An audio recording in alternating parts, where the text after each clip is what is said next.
Di sebuah desa, ada sebuah keluarga yang hidup dengan penuh kebahagiaan. Mereka mempunyai seorang puteri yang sangat cantik bernama Bawang Putih. Selamat pagi, Ayah. Selamat pagi, Ibu. Selamat pagi, Nak. Selamat pagi sayang. Ayah pergi kerja dulu ya. Hati-hati di jalan, Ayah. Pak Mail adalah seorang pedagang kain yang tidak pernah penat lelah dalam mencari rezeki. Oleh sebab kegigihannya itu, keluarganya hidup dengan selesa dan gembira. Namun, kebahagiaan itu telah berakhir ketika ibunya meninggal kerana serangan jantung. Bawang Putih berasa sangat sedih dan menangis tersedu-sedan di depan kubur ibunya.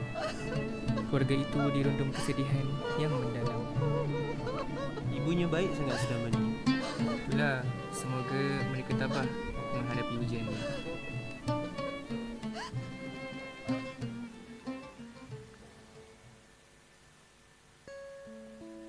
Semenjak kematian ibunya, Bawang Putih selalu membantu ayahnya membuat kerja di rumah. Aku rindu Ibu. Tidak jauh dari tempat tinggal mereka, tinggallah seorang janda dan puterinya yang bernama Bawang Merah. Kesiannya bawang putih. Betul tu. Padahal mereka sangat bahagia sebelum ni.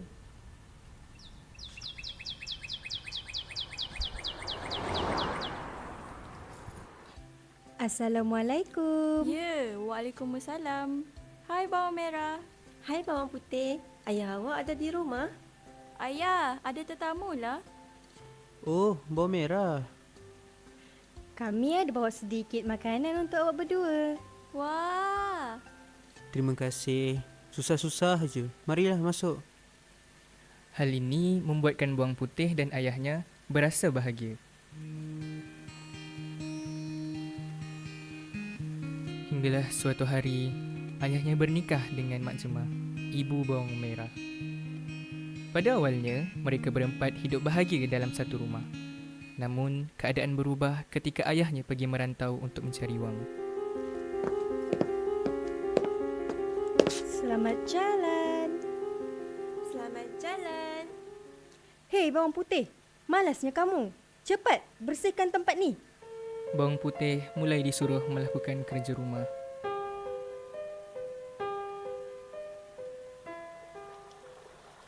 Keesokannya, Bawang Putih disuruh ibu tirinya untuk mencuci baju di sungai. Laparnya. Kataklah. Dikejut saya. Hah? Baju Ibu hanyut lah. Macam mana ni? Kerana takut dimarahi, dia pun mengikuti aliran sungai untuk mencari baju itu.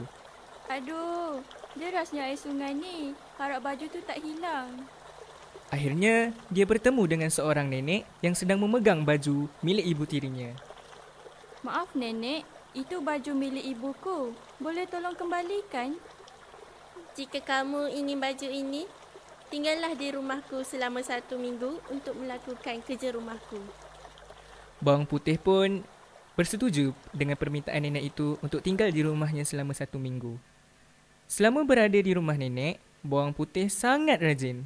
Dia berasa senang boleh membantu nenek membersihkan rumah, mencuci baju dan memasak. Setelah seminggu Bawang Putih menetap di rumah nenek itu, tiba masanya untuk Bawang Putih balik ke rumahnya. Tiba-tiba, nenek telah membawa 2 buah labu untuk Bawang Putih. Nah, bawang putih, pilihlah antara kedua-dua buah labu ini untuk dibawa pulang. Saya pilih labu yang kecil sahaja nenek. Ternyata, Bawang Putih memilih labu bersaiz kecil berbanding labu yang bersaiz besar untuk dibawa balik ke rumah. Terima kasih nenek. Saya balik dulu ya. Hati-hati bawang putih. Bawang Putih pun balik ke rumah sambil membawa labu yang bersaiz kecil. Harap ibu tidak memarahi saya kerana tidak balik ke rumah. Ada katak lah. Kau lah yang buat baju ibu hanyut. Lain kali jangan nakal ya si katak.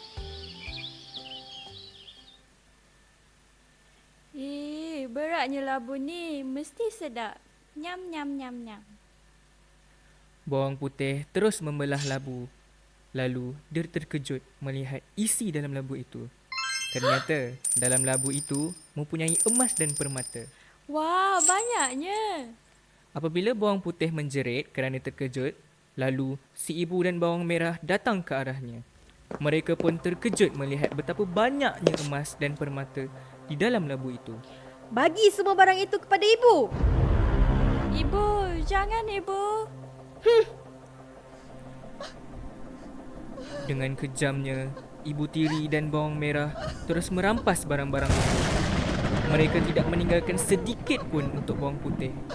Bawang putih berasa sangat sedih atas kelakuan ibu dan kakak tirinya. Pergilah ke rumah nenek itu, wahai sayangku, dan ambillah labu itu. Baik ibu, jangan risau. Saya tidak akan mengecewakan ibu. Pandai anak ibu. Hati-hati pergi ke sana ya. Sebabkan sikap tamak, bawang merah pergi ke rumah nenek itu. Bawang merah berpura-pura mencari kain yang hanyut itu seperti kejadian bawang putih sebelum ini. Nenek meminta bawang merah untuk tinggal di rumahnya selama seminggu. Berbeza dengan bawang putih, bawang merah tidak membantu nenek untuk membuat kerja di rumah dan hanya tidur di bawah pokok sahaja. Nenek berasa marah atas kelakuan si bawang merah yang malas. Selepas seminggu, bawang merah membawa labu yang besar untuk dibawa balik ke rumah. Bawang merah sangat gembira dan berfikir yang isi dalam labu itu lebih banyak daripada labu yang dibawa si bawang putih.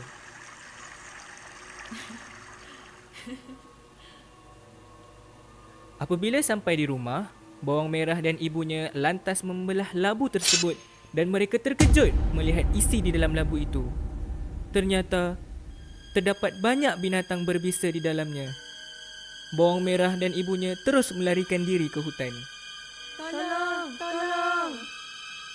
Mereka sangat takut dengan kejadian itu, lalu tidak kembali ke rumahnya. Ayah bawang putih balik ke rumah. Ayahnya telah mendengar tentang perangai jahat bawang merah dan isterinya. Bawang putih okey tak? Ayah risau sangat dengan bawang putih. Putih okey je ayah. Putih rasa gembira sebab ayah akhirnya balik ke rumah. Putih rindu dengan ayah. Ayah berjanji dengan bawang putih untuk tidak meninggalkan anaknya bersendirian.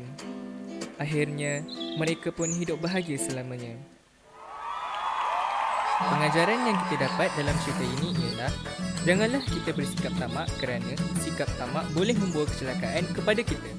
Mak kata pepatah, orang yang tamak selalu rugi.